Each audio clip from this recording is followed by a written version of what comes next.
भगवान कन्हैया आज अपने वस्त्रों को रथ को उद्धव जी को देते हैं। उद्धव जी रथ पर सवार होकर के चल देते हैं।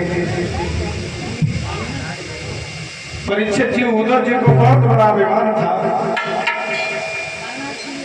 यमुना जी के किनारे पहुंच करके उद्धव जी ने यमुना में स्नान किया। यमुना में स्नान करने के बाद में उद्धव जी आगे चले।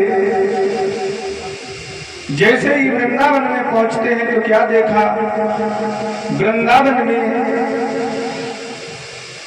वो हालत थी जैसे मालूम पड़ता है कि इसमें कुछ राही ना हो। पशु पक्षी जानवर, यहां तक कि बाबा नंद की गायें भी रो रही थी और सिर्फ एक शब्द उच्चारण कर रहे थे कि हे मुरली मनोहर तुम कहां चले गए। आज उद्धव जी मैया के आंगन में पहुंचते हैं तो क्या देखा, यशोदा बाहर निकल के आई, बाबा नंद भी बाहर निकल करके आए। बाबा नंद ने उद्धव जी को बड़े प्रेम से अपने आंगन में बिठाया और हाल पूछने लगे। आदर से अरे को बिठलाओ,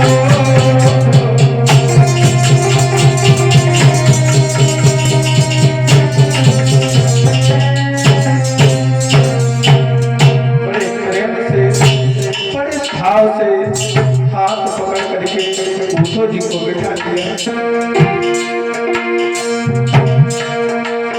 अरे आज को मेरे उद्धव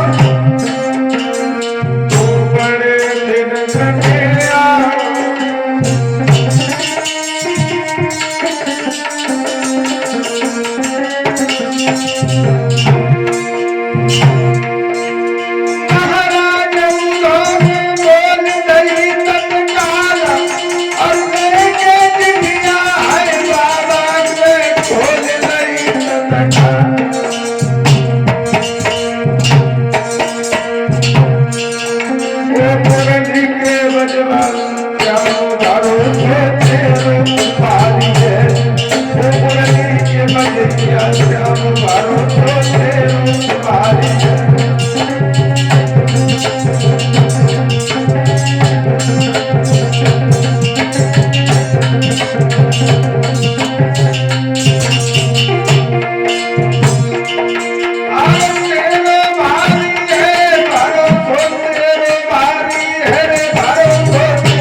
बाबा नंद को पत्र का निकाल करके दे दे। परीक्षित जी जैसे ही प्रेम पत्र लिखा हुआ जो कृष्ण का था वो दे दिया। बाबा ने जैसे ही पत्र को पढ़ा तो बताया तो यहाँ तक गया कि बाबा ने बात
इस प्रकार से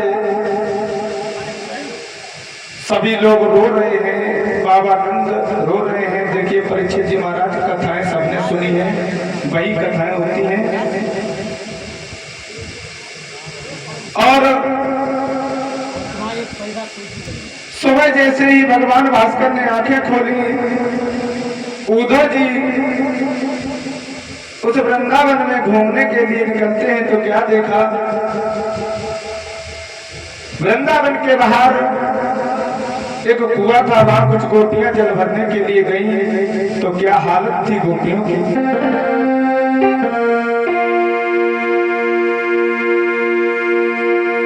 बहुत बुरा हाल था गोपियों का उस वृंदावन में कि कोई घट भरे घाट से ही और घंटों से खड़ी दिखाती है, कोई गगरी तारे जल में न डुबाती है न उठाती है।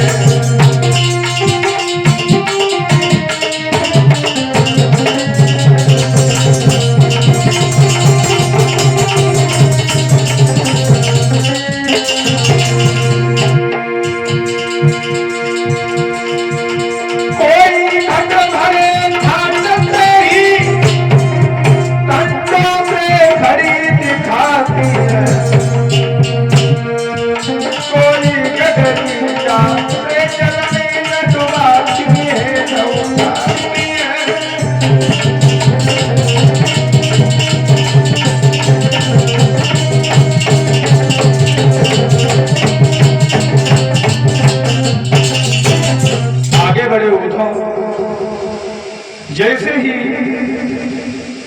ललिता ने देखा, ललिता आज भाग करके राधा के पास पहुंच गई और कहने लगी, राधा मुझे ऐसा मालूम पड़ता है कि मेरा श्याम आ गया, मेरा श्याम आ गया। आगे बढ़ करके ललिता राधा के पास पहुंची और कहने लगी, राधा की सखी आ